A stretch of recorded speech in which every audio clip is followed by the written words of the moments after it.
Hello everyone, Komal Sharma this side, and here I welcome you all at your own Gargi classes, a place where you can easily get all the informations relevant to your competitive exams. So आज हम बात करेंगे all about the Elizabethan dramas themes.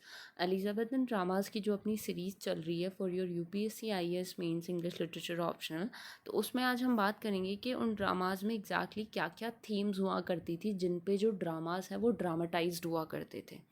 ठीक है, so without taking much of your time here I am moving ahead with our themes of the dramas.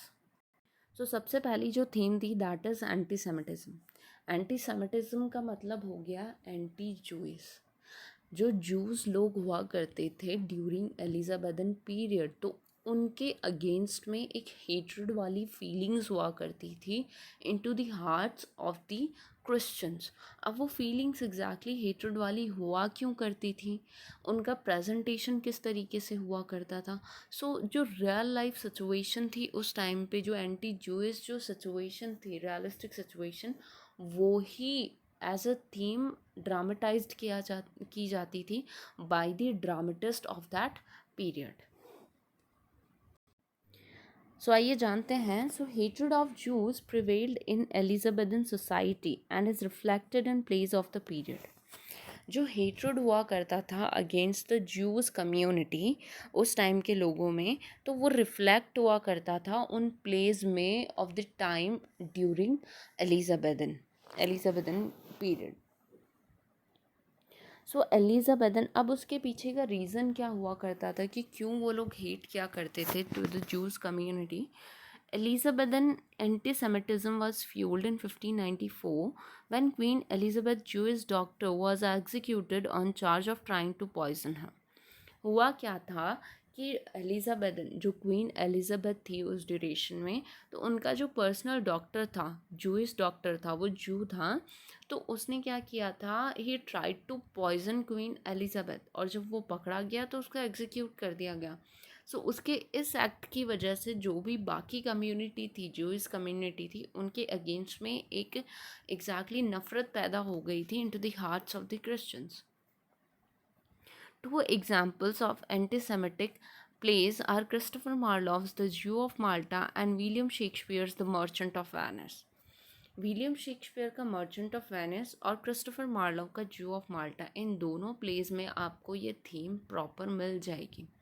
Zoo of माल्टा अभी मैंने अपने जो NTA नेट की जो प्लेलिस्ट चल रही है फॉर इंग्लिश लिटरेचर, मैंने वहाँ पे डिस्कस किया है all about the drama zoo of Malta and the merchant of Venice के बारे में I will be discussing tomorrow और द डे आफ्टर टुमारो। आप इन दोनों प्लेस को एग्जैक्टली देखें, पढ़ें, समझें, ताकि आपको एक आइडिया हो जाए कि किस तरीके से ये जो थीम थी, एंटी जूइश जो थीम थी, वो प्रिवेल्ड थी और किस तरीके से वहाँ के जो ड्रामेटिस्ट थे उस ड्यूरेशन में वो एज अ थीम उसको अपने ड्रामाज में प्रेजेंट करते थे। तो ये पहली थीम हो गई अपनी एंटी सेमिटिज्म। सेकंड है डिस्गाइज। डिस्गाइज का मतलब किसी भी कैरेक्टर को ऑल्टर कर देना, मेल फीमेल, फीमेल मेल। कोई भी क्या होता था एग्जैक्टली, जैसे कोई फीमेल कैरेक्टर प्ले कर रहा है और उसे जानना है कि कोई भी चीज़ है जो उससे छुपी हुई है, या उसको उन सारी चीज़ को अनरेवल करना है, सबके सामने लाना है, या खुद को सच के बारे में जानना है, तो वो क्या करेगी, वो लड़की अपने आप को मेल कैरेक्टर में कन्वर्ट करेगी और फिर बाद में उस सच को जानने की कोशिश करेगी। तो ये थीम हुआ करती थी, another theme into those place. Disguise is a device that is used frequently by characters in Elizabethan plays. It is a way in which characters gain information that would be otherwise withheld from them। तो वो characters जो हुआ करते थे, male character female में convert होके या female character mail में कन्वर्ट होके ये जानने की कोशिश करता था कि जो चीज़ उनसे छुपी हुई है वो क्यों छुपी हुई है और उनको किस तरीके से मैं जान सकता हूँ। तो इसलिए फ्रीक्वेंटली ये थीम्स यूज़ हुआ करती थी। इसका और भी एक रीज़न है जो कि क्रिटिक्स ने बताया था, वो मैं आपको बताती हूँ। सबसे पहले मैं बताऊँगी विलियम शेक्सपियर का एक ड्रामा है that is As You Like It. उसमें एक कैरेक्टर है रोजलिन। वो ये जानने के लिए कि उसका जो बॉयफ्रेंड है, मतलब जो उसका लवर है, to whom she was in love, Orlando, वो उससे प्यार करता है या नहीं, ये सच जानने के लिए वो अपने आप को मेल में कन्वर्ट करती है और फिर ये जान लेती है कि Orlando actually in love with her. तो इस चीज़ को जानने के लिए रोज़लिन अपने आप को कन्वर्ट करती है इनटू द मेल।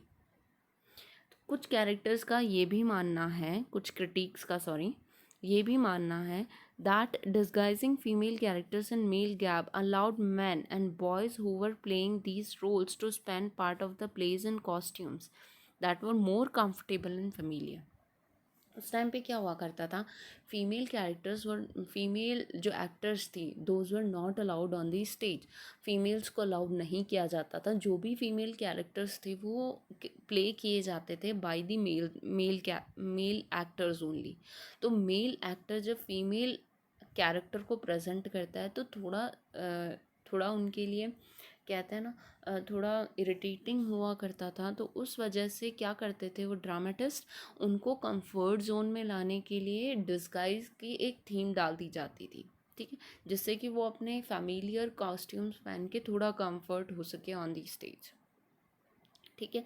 ये दूसरा रीज़न हुआ करता था, ठीक है।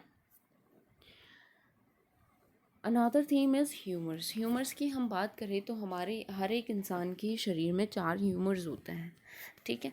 और उन 4 ह्यूमर्स का अगर बैलेंस प्रॉपर होता है तब तो मेंटल जो इक्वालिटी है वो बराबर चलती रहती है। पर अगर इम्बैलेंस होता है या एक भी फ्लूइड या एक भी ह्यूमर का असर ज़्यादा होता है तो वो इंसान वो ही कैरेक्टर बन के रह जाता है। Elizabethan psychology was based on the theory of 4 bodily humors. 4 bodily humor कौन से हुआ करते थे? Blood, phlegm, black bile and yellow bile. Blood जिसमें अगर मान लो ब्लड का जो ह्यूमर है वो किसी में ज़्यादा है तो इंसान बहुत ज़्यादा एक्टिवेटेड होगा, एनर्जेटिक होगा, बहुत ज़्यादा हाईली एंथुसियास्टिक होगा। फैगम फ्लूइड अगर किसी में ज़्यादा है तो वो पर्सन बहुत ज़्यादा कूल होगा, काम डाउन होगा, बिल्कुल सैरन माइंडेड होगा, ठीक है। ब्लैक बाइल किसी में ज़्यादा है तो वो कैरेक्टर बहुत ज़्यादा मेलनकलिक होता है, बहुत ज़्यादा थॉटफुल, डिप्रेस्ड होता है। येलो बाइल अगर किसी में ज़्यादा है तो वो बंदा ना तो एक्टिवेटेड होगा ज़्यादा और ना ही बिल्कुल काम एंड सैरन होगा, मीडियम होगा, ठीक है। So proper physical and mental health supposedly depended upon a proper balance among these fluids. इन चारों fluids में proper balance होता है तब तो होता है mental और physical जो balance होता है, जो fitness होती है अपने शरीर में वो proper होती है। A particular emotion or mood was associated with each and it was believed that if a person had too much of one humor of his body, that particular emotion would be emphasized. अब अगर किसी person में कोई भी एक humor ज़्यादा है, किसी भी एक ह्यूमर का असर ज़्यादा है तो वो कैरेक्टर उस पर हावी हो जाता है, वो फ्लूइड उस पर हावी हो जाता है और वो वही कैरेक्टर बन के रह जाता है। एग्जाम्पल मैं आपको बताती हूँ। With the production of Ben Johnson's Everyman in his humor, a new species of comedy devoted solely to the interplay of these elements was created known as comedy of humors. Comedy of humor जो species थी of the dramas वो कब शुरू हुई? After producing Ben Johnson's Everyman in his humor. Everyman in his humour जब Ben Jonson ने present किया उसके बाद में ही ये थीम शुरू हुई थी। इसका सबसे बढ़िया एग्जांपल आपको विलियम शेक्सपियर का जो ड्रामा है दैट इज़ हैमलेट। तो उसमें मेन जो कैरेक्टर होता है हैमलेट वो बहुत ज़्यादा मेलनकलिक होता है, थॉटफुल होता है, डिप्रेस्ड होता है, ठीक है। तो उस कैरेक्टर से आपको समझ आ जाएगा कि उस कैरेक्टर में जो ब्लैक बाइल वाला जो फ्लूइड है ना उसका असर ज़्यादा है, इसीलिए वो कैरेक्टर ऐसा है। तो ये दूसरी थीम में हो गई humour. Another themes into those dramas are revenge. Revenge दूसरी थीम हुआ करती थी। Revenge is one of the most prevalent themes in Elizabethan drama. Elizabethan drama में रिवेंज भी एक बहुत ही इंपॉर्टेंट थीम हुआ करती है। आप अगर उस टाइम के ड्रामास को देखते हैं तो आपको पता चलेगा कि एग्जैक्टली किस तरीके से रिवेंज ट्रेजेडीज एग्जीक्यूट हुआ करती थी।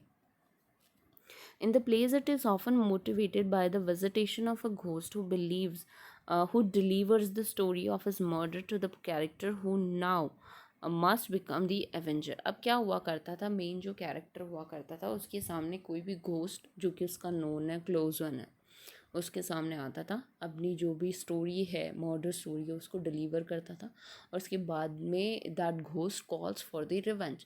और बाद में जो कैरेक्टर है वो कन्वर्ट हो जाता था इनटू द एवेंजर क्योंकि वो रिवेंज लेने पे उतर जाता था। तो इस तरीके से थीम्स को एग्जीक्यूट किया जाता था, प्रेजेंट किया जाता था, ठीक है। Such is the case in Thomas Kit's The Spanish Tragedy, as the ghost of Don Andrea recounts his death, calls for revenge, and then sits on stage to watch his enemies meet their fate. हुआ क्या था, Thomas kid का जो drama है the Spanish tragedy, उसमें जो don Andrea है उसका घोस्ट स्टेज पे आता है, वो रिवेंज के लिए पुकारता है, वो अपनी मर्डर स्टोरी को बताता है, और वो उसी स्टेज पे बैठा रहता है जहाँ पे वो जितने भी उसके एनिमीज़ होते हैं उनकी फेट को देखता है कि किस तरीके से उन्होंने डॉन एंड्रिया को मौत के घाट उतारा, वैसे ही वो भी एक दिन अपनी डेस्टिनी से मिल जाते हैं। ठीक है, तो इस तरीके के थीम्स को एग्जीक्यूट या प्रेजेंट किया जाता था ऑन दी स्टेज। रिवेंज जहाँ पे थीम्स हुआ करती थी। Revenge is also motivated in Hamlet as the prince of Denmark goes to revenge his father's murder. Hamlet में भी यही होता है। हैमलेट में क्या होता है, जो प्रिंस हैमलेट है वो शपथ लेता है कि वो अपने फादर के मर्डर का रिवेंज लेगा to his own uncle Claudius. अगर आपने ये ड्रामाज नहीं देखे हैं अभी तक, फिर मैं आपको गाइड करूँगी।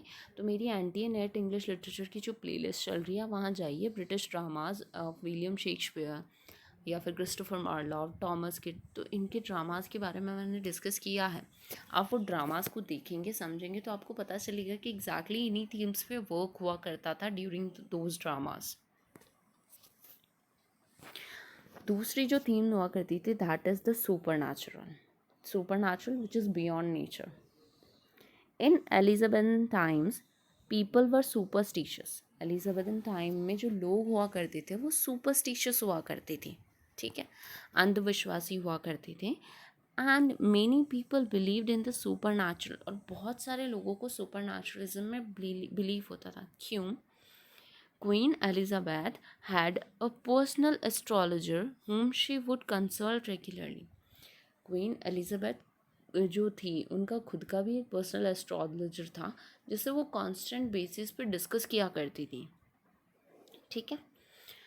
Almost every village had an old woman who could be persuaded to cast a spell to protect cattle from illness or keep one's lover faithful and true.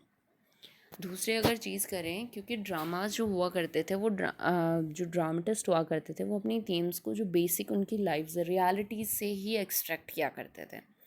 तो उस टाइम के जितने भी गांव हुआ करते थे, विलेजेस हुआ करते थे, उनमें कोई ना कोई ऐसी ओल्ड वुमेन हुआ करती थी जो कि अपने जो भी जादू टोने होते हैं उनसे क्या किया करती थी, उस गांव को प्रोटेक्ट किया करती थी, वहाँ की जो मवेशी हैं उनको प्रोटेक्ट किया करती थी, वहाँ के खेतों को प्रोटेक्ट किया करती थी, या फिर कोई भी लवर या बिलवर्ड जो हुआ करते थे उनको एक दूसरे के लिए फेथफुल रखने का काम करती थी जादू टोने से।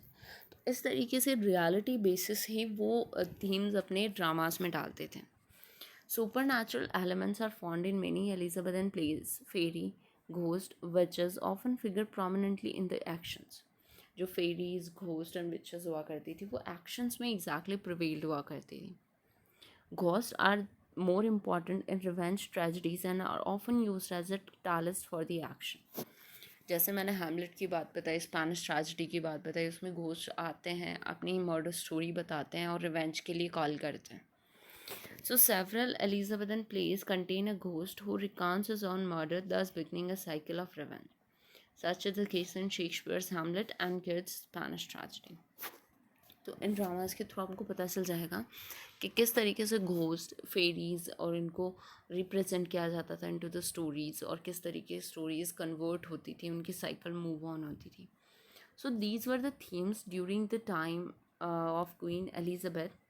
क्वीन एलिजाबेथ के टाइम पे या एलिजाबेथन एरा के टाइम पे ये जो ड्रामाज हुआ करते थे इनमें ये सारी थीम्स हुआ करती थी।